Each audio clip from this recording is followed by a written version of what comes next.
এটা তো রীতিমতো স্ট্যান্ডবাজি আমি বলবো। কারণ হচ্ছে যে সাকিবের বিষয়টা সিদ্ধান্ত নিবে রাষ্ট্র, রাষ্ট্রের আইন।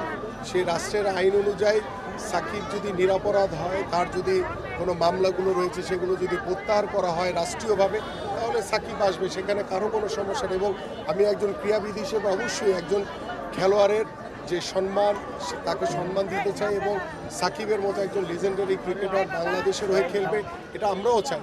কিন্তু ক্রিকেট বোর্ড বিশ্বকাপ ক্রিকেট খেলতে যাবে না, তাদের হয়তোবা সুদূর প্রসারী যে ক্রিকেট কূটনীতির মাধ্যমে তারা হয়তোবা আমাদের দলকে যে নিরাপত্তার নিশ্চয়তা দেওয়ার কথা ছিল সেটা তারা দিতে পারেনি।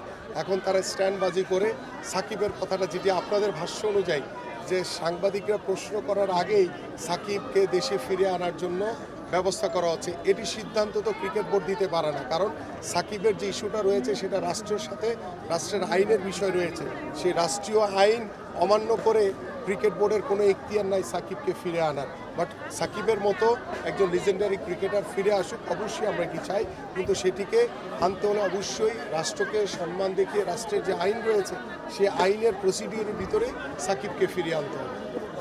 রাজনীতি যেটা বলছিলেন যে এটা আপনাকে মুস্তাফিজ ইস্যু সব আপনি বলছিলেন যে কমিশন গ্যাপ যদি মুস্তাফিজ ইস্যুটা সম্পূর্ণভাবে সমাধান করা যেত তাহলে এই পরিস্থিতিকে আসলে আমি শতভাগ আপনার সাথে একমত।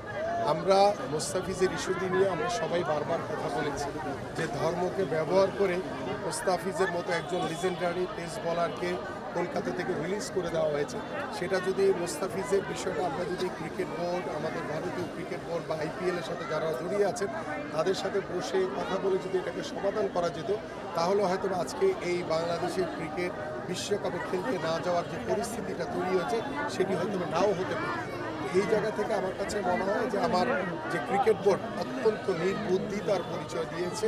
তাদের এই হঠকারী সিদ্ধান্তের কারণে আমি মনে করি যে আমার দেশের ক্রিকেট ক্ষতিগ্রস্ত হবে, আমার বাংলাদেশ ক্ষতিগ্রস্ত হবে এবং এইটার পিছনে কে বা কাহারা জড়িত রয়েছে আমি দৃঢ়ভাবে বিশ্বাস করি যে ভবিষ্যতে এটা অবশ্যই খতিয়ে দেখে এদের বিরুদ্ধে যদি কারো কোনো দুরভিসন্ধি কোনো যদি উদ্দেশ্য থাকে সেটাকে তদন্ত করে বের করে তার বিরুদ্ধে অবশ্যই বাংলাদেশ এবং বাংলাদেশের যারা জনগণ রয়েছে তারা সেই ব্যবস্থা গ্রহণ করবে ইনশাআল্লাহ।